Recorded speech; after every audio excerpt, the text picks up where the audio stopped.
안녕하세요. 오늘 읽는 책 시작하겠습니다. 주위에 계신 분들이 종종 묻습니다. 이번 총선 어떻게 생각하느냐? 저는 역사의 거대한 흐름에 결정적인 변곡점이 되지 않을까 그렇게 생각합니다. 길게 잡으면 정조의 죽음 이후 18세기 초죠. 1801년. 짧게 잡으면 1905년 이후 한국의 근대는 그야말로 질곡과 왜곡과 고통으로 일관돼 왔습니다. 특히 외세의 억압에 의해서, 그리고 외세를 추종하는 세력들에 의해서 철저하게 짓밟혀 왔다고 해도 과언이 아닙니다. 그 깊은 역사의 퇴적층을 뚫고 이제 새로운 방향을 실질적으로 제시할 수 있는 시점이 지금이 아닌가 싶습니다. 그리고 이 총선을 계기로 해서 한국 사회는 결정적인 변화가 있을 것이라고 저는 생각합니다. 코로나 사태를 통과하면서도 많은 사람들이 생각했을 줄 압니다만은 이제 남의 시선이 아니라 우리의 시선으로 우리를 바라보고 다른 세계도 바라볼 수 있는 거의 전무후무한 이 시기에 이르렀습니다. 다음 기회에 다른 책을 통해서 말씀드릴 기회가 있을 줄 압니다만은 우리는 눈을 가지고 있되 우리 눈으로 우리를 바라보거나 세계를 바라보지 못했습니다. 서양이 나아가 일본이 우리에게 새겨준 그 시선으로 우리를 바라보고 세계를 바라봤었죠. 이를 두고 오리엔탈리즘의 시선이라고 하든 아니면 노예화의 시선이라고 하든 어떤 이름으로 불러줬습니다마는 그 시선에서 우리는 해방되지 못했습니다. 이제 우리의 눈으로 세계를 보고 우리 자신을 들여다볼 수 있는, 이제야 비로소 당당해질 수 있는, 이제야 비로소 자신의 정체성을 주장할 수 있는 그런 시점, 그 출발점이 바로 지금이 아닌가. 지금 여기가 처음이 아닌가. 저는 생각합니다. 많은 시간이 흘렀을 때 또다시 우리는 처음처럼을 생각할지도 모르겠습니다. 그래서 오늘은 오랜만에 신영복 선생의 책 처음처럼 골랐습니다. 신영복 선생이 글과 그림을 맡고 이승엽, 장지숙 선생이 엮은 책입니다. 소주를 생각하시겠죠? 이 캘리그래프의 아마 원조 같은 분이죠. 처음처럼 감옥에 계시면서 배웠다 그럽니다. 이 더불어 숲이나 감옥에서 보낸 편지 이런 것들 보시면은 글씨 쓰기와 그림 그리기가 어떻게 바뀌는지를 잘 알 수가 있습니다. 하나 더 말씀드릴 게, 사람들이 누구나 읽고 누구나 가지고 있는 책은 괜히 좀 저하는 경향이 저에게는 있습니다. 남들 다 보는 책, 에이 나중에 보지 뭐, 이럴 때 있죠. 고백하자면 이 책이 그렇습니다. 처음처럼은 저는 처음 봅니다. 이번에 우리 무소유란 책 있죠. 법정 스님 무소유도 저는 본 적이 없습니다. 남들이 다 보는 책들은 괜히 뭔가 손이 안 가요. 그 이상한 버릇이죠. 고약한 심사인지 뭔지 모르겠습니다만. 그래서 우연히 들른 그 서점에서 처음처럼과 무소유를 구해왔습니다. 헌책방에서 처음처럼 처음 만나는 저에게 어떻게 보였는지 여러분과 함께 보겠습니다. 이 책도 역시 공을 들여서 스캔을 해서 편집을 한 다음에 여러분께 보여드리려고 애썼습니다. 첫 번째 글 보시죠. 높이 나는 새는 뼈를 가볍게 합니다. 명언입니다. 그림도 참 좋고요. 글도 참 좋습니다. 높이 사는 새는 뼈를 가볍게 합니다. 높이 나는 새는 뼈를 가볍게 합니다. 참 훌륭한 말입니다. 볼까요? 높이 나는 새는 몸을 가볍게 하기 위하여 많은 것을 버립니다. 심지어 뼛속까지 비워야 합니다. 무심히 하늘을 나는 새 한 마리가 가르치는 이야기입니다. 긴 말 필요 없죠. 많은 걸 가질수록 높이 날기는 어렵겠죠. 당연한 얘기입니다. 네, 더 길게 설명드리지 않겠습니다. 시가 있는 금요일은 신영복 선생의 이 짧은 글만으로도 충분하지 않을까 싶습니다. 가장 먼 여행이라는 글을 볼게요. 아마 들어보셨을 겁니다. 저도 어디선가 들어본 듯해요. 근데 이렇게 그림과 글이 함께 있는지는 처음 봤습니다. 네. 가장 먼 여행, 영어로 먼저 적혀 있네요. 읽어볼까요? The longest journey for any one of us is from head to heart. 이랬습니다. 발음 괜찮죠?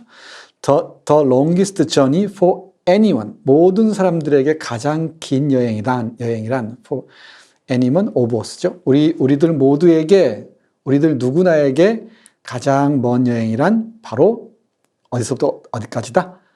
머리에서부터 발끝까지의 여행이다. 인생의 가장 먼 여행은 머리에서 가슴까지의 여행이라고 합니다. 냉철한 머리보다 따뜻한 가슴이 그만큼 더 어렵기 때문입니다. 그러나 또 하나의 가장 먼 여행이 있습니다. Another longer one is from heart to feet.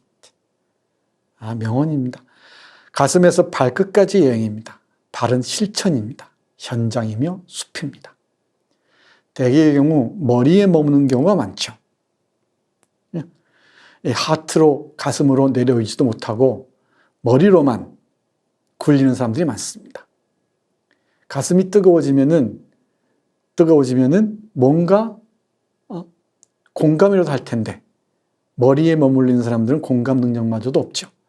공감만 해서는 또 곤란하다는 것이죠. 이게 발로까지 이어져야 한다는 것입니다. 즉 실천으로 이어져야 한다는 것이죠. 가장 먼 여행은 머리에서 가슴까지의 여행이라고 합니다. 냉철한 머리보다 따뜻한 가슴이 그만큼 더 어렵기 때문입니다. 그러나 또 하나의 가장 먼 여행이 있습니다. 가슴에서 발까지의 여행입니다. 발은 실천입니다. 현장이며 숲입니다. 동의하십니까? 이건 외우셔도 좋을 듯 합니다. 자, 다음 페이지 보겠습니다. 이 그림 보십시오. 박수근 화백의 그림이 생각나기도 하죠. 어머니의 모습이 떠오르기도 하고요. 산문입니다. 머리에 짐을 이고 등에는 애를 업고 양손에 또 짐을 들었죠. 두 손이라도 모자라겠네요. 아이는 또 치맛자락을 잡고 따라옵니다.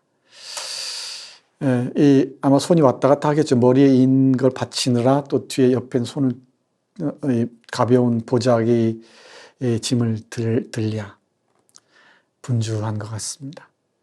장사에게 노래가 생각나기도 하네요. 읽어보겠습니다. 또 하나의 손입니다.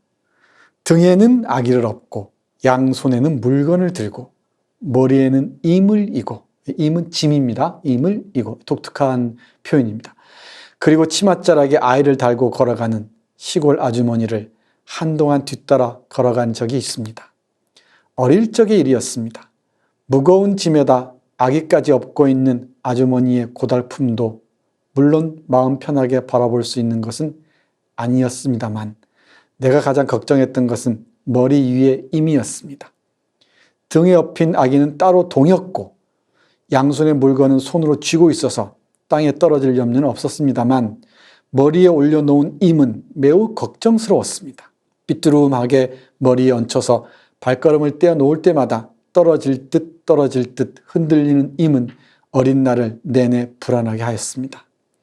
저 아주머니에게 손이 하나 더 있었으면 어린아이였던 내가 생각해낼 수 있었던 소망의 최고치였습니다.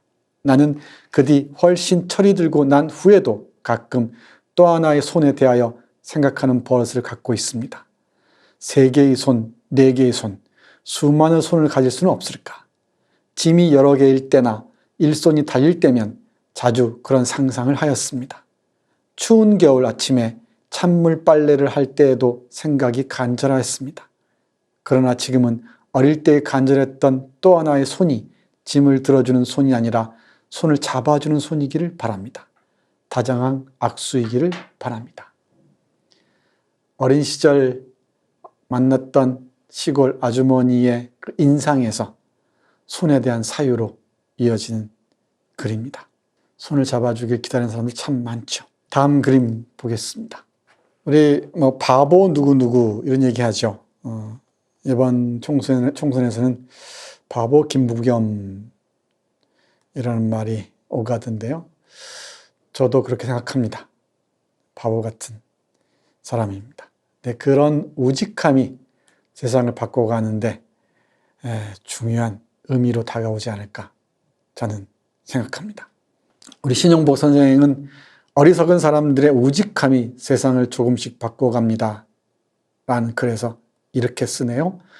세상 사람들은 현명한 사람과 어리석은 사람으로 분류할 수 있다고 합니다. 현명한 사람은 자기를 세상에 잘 맞추는 사람인 반면에 어리석은 사람은 그야말로 어리석게도 세상을 자기에게 맞추려고 하는 사람입니다. 그러나 역설적인 것은 세상은 이런 어리석은 사람들의 우직함으로 인하여 조금씩 나은 것으로 변화해 간다는 사실입니다. 이 작품은 김부겸 바보에게 전하는 것입니다. 그림도 잘 보십시오. 이 대구가 끄덕이나 하겠습니까? 지금. 그런데 그 옆에서 끝없이 흔듭니다. 바보처럼. 다음에 또 다른 모습으로 김부겸 바보 김부겸을 만날 수 있길 바랍니다. 다음 그림 하나 더 보겠습니다. 제가 아주 좋아하는 말입니다. 화이부동. 하모니를 이루되 같아지지는 말아야 된다. 참 쉽지 않은 말이죠. 제가 우리 학생들에게도 꼭 들려주는 얘기입니다. 남들하고 어울리되 그들과 똑같아지지는 말라. 남들 취직 공부한다고 우르르 양떼처럼 몰려가서 취직 공부하는 건 그건 바보들이다. 정말 스스로의 인생을 포기하는 자들이다. 자신의 주체의 그 강한 무늬들을 읽지 못하는 무능한 자들이라고 얘기합니다. 조화를 이루되 같아지지 않는다는 것 쉬운 일 아닙니다.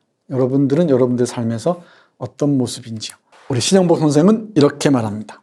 화는 공존의 원리인 반면에 동은 지배의 원리입니다. 이 동일하다, 일체, 한 몸이다. 이건 대단히 좀 위험한 발언이죠. 지배의 논리입니다. 화가 차이를 인정하고 다양성을 승인하는 평화의 원리임에 반하여 동은 흡수와 통합의 패권주의 논리입니다. 동의 논리가 화의 원리로 바뀌어야 비로소 문명의 전환이라 할 수 있습니다.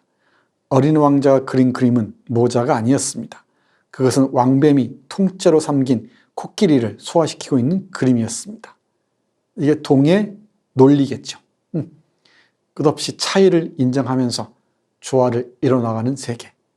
이게 문명의 전환기에 필요하다고 신영복 선생은 얘기합니다. 이 그림은 어린 왕자에서 많이 봤었죠. 이 화이부동이라는 제목의 글, 오랫동안 기억에 남을 줄 압니다. 하나 짧게 더 보겠습니다. 창문과 문이라는 작품인데요. 참 그림 잘 그립니다. 창문보다는 문이 더 좋습니다. 창문이 고요한 관조의 세계라면 문은 현장으로 열리는 실천의 시작입니다. 창문이 먼 곳을 바라보는 명상의 양지라면 문은 결연히 문 열고 온몸이 나아가는 진보 그 자체입니다. 창문과 문, 그러니까 윈도우와 도어죠. 전혀 다르죠. 창문 밖으로 나가면 떨어집니다. 나갈 수가 없죠. 문은 열고 나가는 거죠. 통로입니다. 문을 결연히 열고 나가는 것, 이게 진보라고 얘기를 하네요. 많은 상념을 불러일으키는 그런 글입니다. 자, 마지막 글 보겠습니다. 앞에서 총선의 의미를 제 나름대로 짧게 말씀드렸습니다만은 많은 변화가 있어야 할 것입니다. 많은 개혁 과제들을 수행해 나가야 할 것입니다. 이때 정치에, 권력에 맡겨두어서는 안 되죠. 늘 시민들이 매서운 눈으로, 그야말로 매 눈초리로 지켜봐야 합니다. 저는 이 시민들의 이 눈이 조금만 풀어져도 권력은 어떤 못된 짓을 할지 모릅니다. 이 권력을 감시하는 시선은 그게 어느 쪽이든 놓치지 말아야 한다고 생각합니다. 줄탁동시 많이 들어보셨죠? 이 줄은 소리를 내다, 이 구구거리다, 탁은 쪼다 이런 뜻입니다. 줄탁동시는 병아리가 아래에서 깨어날 때 밖에서는 어미 닭이 구구하면서 툭툭 쪼고요. 안에서는 또 병아리가 툭툭 쪼야 되죠. 안과 밖이 함께 어우러져야 비로소 새로운 생명의 탄생이 가능하다는 것입니다. 우리 한국이 새로운 이 변화를 맞이하는 시기에 어느 특정 세력에게 맡겨둘 수가 없죠. 특히 시민들의 태도, 매서운 눈이 필요할 때입니다. 신영복 선생이 이렇게 씁니다. 병아리가 알 속에서 우는 소리를 내면 어미가 밖에서 껍질을 쪼아 새로운 생명이 세상에 태어납니다. 모든 새로운 탄생을 위해서는 줄과 탁이 동시에 이루어져야 합니다. 제가 거꾸로 얘기했네요. 그죠? 병아리가 울어야죠. 알 속에서. 병아리가 삐약삐약하고 울면은 밖에서 어미 닭이 쪼아서 껍질을 깨죠. 대화, 이 커뮤니케이션을 통해서 우리 한국 사회가 정말 바람직한 방향으로, 진보적인 방향으로 나아갈 수 있을지 그 시점에, 그 변곡점에 놓여 있다고 저는 생각합니다. 시가 있는 금요일, 오늘은 신영복 선생의 처음처럼에서 몇 편의 글과 그림 함께 했습니다. 고맙습니다.